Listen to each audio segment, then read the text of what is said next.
A plantar. Gente, olha só que legal, a gente está falando hoje sobre verrugas aqui, tem tantas coisas que a gente estava conversando no intervalo, que a gente começa a levantar uma conversa e outra e vai descobrindo um monte de situações, né? O doutor aqui, o doutor Carlos, ele falou da questão da verruga plantar.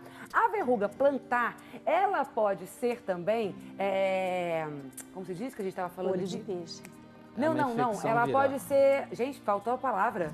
Quando você troca, substitui, não, confundida. Graças a Deus, obrigada, Senhor. Ela pode ser confundida com calo e até mesmo olho de peixe, né? Isso. A verruga plantar, ela é popularmente conhecida como olho de peixe. Por quê? Porque você tem a inoculação do vírus e o vírus, para se proteger, ele cria uma camada lateral formando tipo um vulcãozinho, uma erupção, né? E então ele tem uma borda mais elevada, que parece um vulcão, e o centro geralmente é mais escuro, às vezes é preto, né? E por isso que ele lembra um olho de peixe, por isso que é chamado de olho de peixe. O único problema é que às vezes as pessoas confundem um olho de peixe ou uma verruga plantar com o calo, porque ele acomete geralmente a mesma região que é próximo na base no primeiro dedo aqui, do dedão do pé. Né? Então... Gente, por isso que eu falo que é o seguinte, a gente não tem que se automedicar, não tem que achar, olhou, é isso, vou lá na farmácia, compro um remédio e pumba, né? Que a gente sabe que muita gente faz isso. Queima aí verruga. Por que queima? Porque acha que tem que queimar e acha que é verruga. Mas será que é? Então, quando aparece qualquer coisa estranha na pele, você não pode fazer o diagnóstico, né, doutora Daniela? Exato. Tem que ir a um dermatologista, porque muita gente acha que é uma pinta, acha que é, vamos supor, um olho de peixe, acha que... Enfim, o achômetro tá aí para o Brasil inteiro. E não é por aí, a gente tem que ter um diagnóstico preciso, né? E existe também um problema, que é o que eu chamo de problema da verruga plantar, do olho de peixe, que as pessoas elas se automedicam. Então elas compram lá o ácidozinho e vão passando. Só que dependendo da profundidade que você faz esse tratamento, porque não é errado tratar com ácido, nós temos isso em consultório e fazemos isso. Só que dependendo da profundidade, se você aprofundar muito isso, você gera uma cicatriz naquele local. E a pessoa vai ficar pisando em cima de uma cicatriz. É como se ela estivesse pisando numa pedrinha. Entendi. Então, um problema que era 100% curável e que a gente poderia... Ela vai ficar com um ponto no pé, onde aí começa a dar dificuldade para andar, ela vai ter que limitar o sapato que ela vai usar. Então, não é bobo, é comum, né? Todo mundo já ouviu falar de olho de peixe, que é a verruga, mas a gente tem que ter um certo cuidado para olhar para isso, porque elas aparecem, como o doutor Carlos falou, principalmente nas áreas de maior apoio. Então, se você troca uma verruga que, como vírus, ela também pode sumir sozinha. E tem mais, né, doutora Daniela? Tem muita gente que vai lá na manicure fazer o pezinho e aí a própria pessoa que está fazendo o pé fala, olha, pode deixar que eu tiro isso aqui para você? Facinho, facinho. Gente, não, tá? Tem que ir ao médico. A próxima verruga que a gente está aqui agora falando sobre os tipos de verruga é a subungueal, é isso? Isso. E o que ela é? Aonde ela aparece, essa verruga? Embaixo da unha ou na lateral da unha, né? Então, ela chama subungueal porque é embaixo da unha. E o que acontece? Como a gente disse, ela é contagiosa, né? E principalmente por autoinoculação. Então, às vezes, as mulheres que têm mania de ficar mexendo, acham que é um excesso de pele e já é um começo de verruga.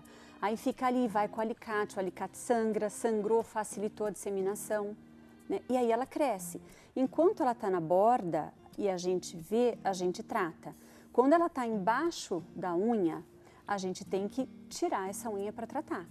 Não é um tratamento tão simples, ele deixa sequela porque ele pode alterar o formato da unha, né? Sem contar que é um procedimento cirúrgico, que a gente faz em consultório, não é um procedimento de risco, mas ele é um procedimento cirúrgico.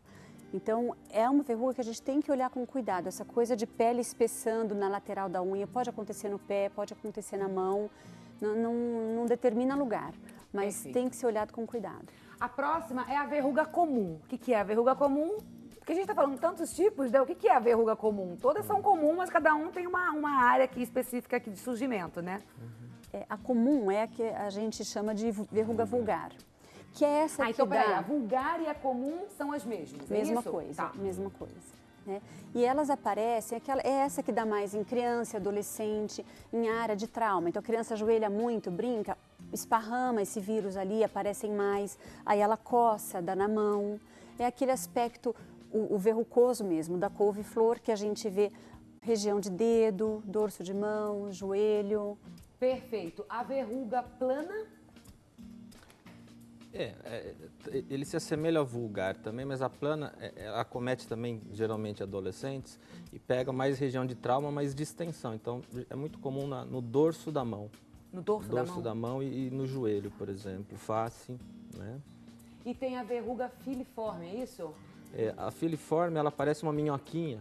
É muito comum ver nos avós, porque ele pega muita pálpebra e pescoço. Então eles têm uma saliênciazinha, parece uma minhoquinha mesmo. Durinha, compridinha. Compridinha. Ó, a gente vai colocar uma foto na tela e eu quero perguntar se é pinta ou verruga, porque muita gente acha que sabe se autodiagnosticar. Então, olha, algo assim no corpo, e fala, pronto, tenho verruga, vou lá e vou queimar. Isso, pelo que vocês veem através dessa foto, é uma pinta ou uma verruga? Não dá pra ver, tem que fazer o exame mesmo? Provavelmente nenhum dos dois. A gente não Provavelmente consegue, nenhum dos dois? Tá longe, né? A impressão que dá é que ela é uma bolinha penduradinha, olhando daqui. Isso. Né? E isso é a gente chama de tumor benigno, na verdade, porque na medicina tudo que cresce a gente chama de tumor. Mas é uma lesão completamente boba, inocente, ela nunca vai virar um câncer, né? Mas a gente chama de acrocórdon. E é muito comum, é racial isso, né? E a gente tem muito nessa região de pescoço, axila, embaixo da mama. Nunca vai virar uma verruga, nunca vai virar uma pinta, mas ela pode ter cor. Então as pessoas confundem com pinta, né? É um outro tratamento, isso não é contagioso. Tá? Diferente da verruga. Agora, esse local também é um local que é acometido por verruga, principalmente a filiforme que a gente conversou. Então, para saber se é ou se não é, precisa de um médico para falar. Agora, gente, se a verruga, ela é um vírus, né, que é o HPV, por que, doutor, o HPV, ele pode trazer tantos maus, né, ali pro colo de útero e tudo mais para aquela região, e para mão, enfim, para outros lugares, ele pode não trazer, porque ele pode trazer o câncer de colo. E aqui na mão, no joelho, no rosto, no pescoço, não. Existem centenas de vírus HPV, famílias HPVs, né? E ele tem um nome por número. Né? Desses 150 tipos de HPV, 40 tipos atingem a região genital. Desses 40 tipos, 15 são oncogênicos, que a gente fala, ou seja, uma lesão crônica desse vírus na mesma região acaba causando um câncer vaginal, vulvar, de colo, que é o mais comum, e até o pênis no homem, câncer na boca, câncer de garganta, por exemplo, seriam os vírus de uma determinada família. No caso, né, só para exemplificar, o HPV 16 e o 18 são os que mais causam câncer de colo na mulher e pênis no homem, por exemplo. Perfeito. Doutor, a gente está conversando aqui através do nosso Mais Saudável Oficial. Muito obrigada pelas perguntas, meus amores. Começamos bem, hein? A Terezinha Amaral, Terezinha, beijo. Ela diz o seguinte: oi, por que aparecem muitas verrugas no período da adolescência e depois elas somem? A verruga acontece isso mesmo? Ela aparece e ela pode sumir sozinha? Isso. No caso genital, 60% das infecções genitais, das verrugas genitais, elas desaparecem sozinhas. Geralmente é o HPV 6 e o HPV 11. Diferentemente do 16 e 18 que eu falei que causam câncer e dificilmente elas somem sozinhas nesses casos. No caso da adolescência tem muito a ver com a imunidade do adolescente. Né? Existe uma fase que a gente chama de janela imunológica, né?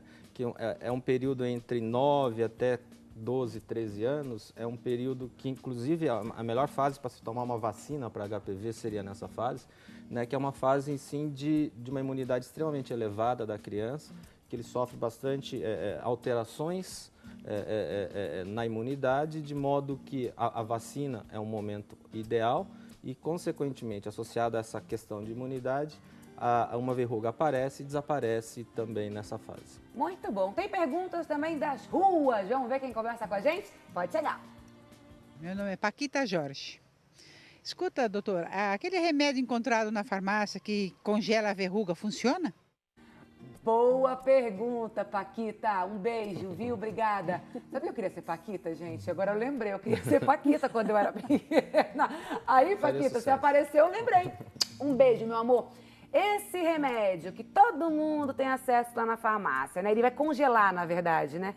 A gente deve usar isso, doutores?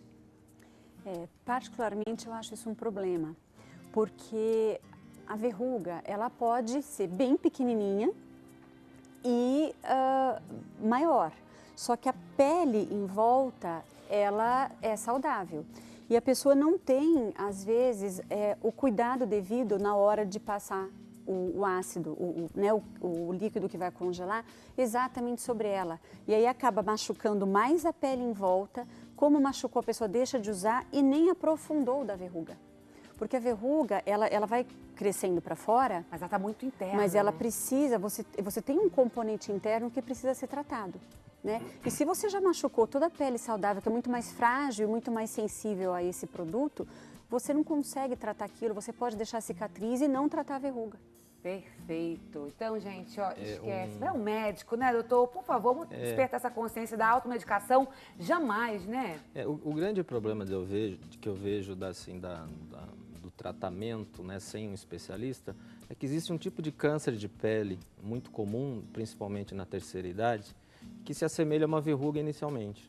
E você utilizando, às vezes, esse tipo, ele aparece principalmente na face, esse tipo de substância, muitas vezes você acaba mascarando um câncer e retardando o diagnóstico médico. Exato. Então, jamais você deve utilizar. E como a doutora Dani falou, quando nós cauterizamos ou retiramos uma verruga, existe todo o cuidado na região próxima à verruga, entendeu? Porque o uso leigo faz com que uma área extensa seja afetado por um ácido que geralmente ele é cáustico. Então ele necrosa a pele, ele leva a um apodrecimento da pele, às vezes, com consequências muito graves. Muito bom. Das ruas, a gente vai receber agora o Brasil através do nosso auditório virtual. Vamos ver de onde vem? Minas Gerais. Ei, Minas Gerais, terra boa. Guaxupé, um beijo para vocês aí, viu? Ricardo Lins, obrigado pela sua participação, obrigado pela sua pergunta. Ele diz o seguinte, quando as verrugas aparecem, logo coloco o esparadrapo nos dedos, porque tenho vergonha. Abafar as verrugas faz mal? Muita gente faz isso, não é só você não, Ricardo. Muita gente faz isso. Vai lá, coloca o esparadrapo, né, tenta neutralizar ali e aquela região fica bem abafadinha. E aí, faz bem? Faz mal? Faz mal porque a pele precisa respirar, né? Então, uma área mais exposta à oxigenação, menos infecções você vai ter. Então, o fato de você abafar, você impede a respiração, a perspiração da pele. Isso vai fazer com que mais fungos e outras substâncias, além do vírus, acabe se instalando nesse local. Então, isso pode, com o tempo, além da pele, acometer a unha, até perder a unha, decorrente do fato de você ocluir uma região que não deveria estar ocluída. Tem mais pergunta, né, gente? A gente vai assim, ó, da internet aqui, do @maissaudáveloficial, a gente vai para as ruas, a gente vem para o nosso auditório aqui virtual e agora do nosso call center. Pega o telefone, liga, participa, porque você sabe, no final desse mês, olha só o que você vai ganhar aí na sua casa. Gente, que coisa mais maravilhosa, essa prancha de Babyliss. Ah, é o sonho da mulherada, porque facilita uma vida que eu vou te contar, viu? Teu cabelo vai ficar lindo. Sabe aquele cabelo assim, Gisele Bündchen? Pois é, todo mundo quer, não quer? E aí você vai ganhar essa máquina, tá? Essa é a original. Você não vai se queimar. A temperatura dela aí não faz mal pro teu cabelo. É toda programada, ela é toda estabelecida no sucesso. E ela vai chegar aí na sua casa. Gente, é facinho, ó. Você vai colocar assim, ó, o fio do cabelo, eu faço todo dia. Coloca aqui, ó, o fio do cabelo, aí aperta, a maquininha vai sugar e ela só vai soltar quando o seu cachinho estiver pronto, lindo e maravilhoso, tá bom? Pega o telefone, liga, participa, 0800 777 0021 193871 9620. E eu vou fazer a pergunta da Francisca Rodrigues, de Indaiatuba. Minha linda, obrigada, viu, pela sua participação. Ela pergunta o seguinte, verruga provoca câncer de pele, doutora? A verruga não provoca um câncer de pele. O que acontece é que o câncer de pele, ele tem uma cara parecida com uma verruga, como o Dr. Carlos falou previamente pra gente. Então, às vezes você acha que é uma verruga e aquilo já é um câncer de pele, né? Só que muitos deles podem ter aquela cara do couve-flor, né, especulado. Então, na pele, um não gera o outro, mas eles têm a mesma aparência. Perfeito. Doutor, quer completar? Tem alguns tipos de lesões, no meu caso, da minha área, o genital, né? Quando a infecção ela é persistente, né? No caso principalmente do HPV 16 e 18, ele tem o poder de alterar realmente a célula e levar ao câncer de vagina, de vulva e de colo de útero também. Gente, a gente está falando aqui da questão de tratamento, né? Alguns casos, mas como prevenir, né? Tem como prevenir a verruga? Na questão genital, enfim, a gente sabe que a gente tem que fazer o sexo seguro, né, doutor? Não tem jeito. Agora, na mão, no pescoço, na bochecha, na pele, de uma forma geral, a gente tem como prevenir? A prevenção é você manter a imunidade em ordem, porque para você adquirir a verruga, você precisa ter a porta de entrada na pele, mas você precisa ter o teu organismo também deficiente para que o vírus consiga entrar e se dividir ali, né? Então, o que a gente pede no caso das crianças e dos adolescentes é que as mães olhem para isso. Imunidade em dia. Imunidade em dia. Se a criança está gripada toda hora, né, coriza toda hora, vamos olhar para isso, porque a verruga é uma das coisas que aparece nessa situação. Tem N outras. Sim. Agora, o cuidado maior, Cícia, é quando a criança ou o adulto já tem uma, para não deixar isso espalhar. Perfeito. Então, a maior atenção é essa, é cuidar daquela que tem para não aparecerem outras. E a imunidade sempre em cima, tá? Com isso, com uma boa alimentação, atividade física, boas horas aí de sono, você consegue, tá bom? Eu vou para um rápido intervalo. Me espera, pega o telefone e vai ligando pra gente que eu vou e volto voando. Fica aí, tá?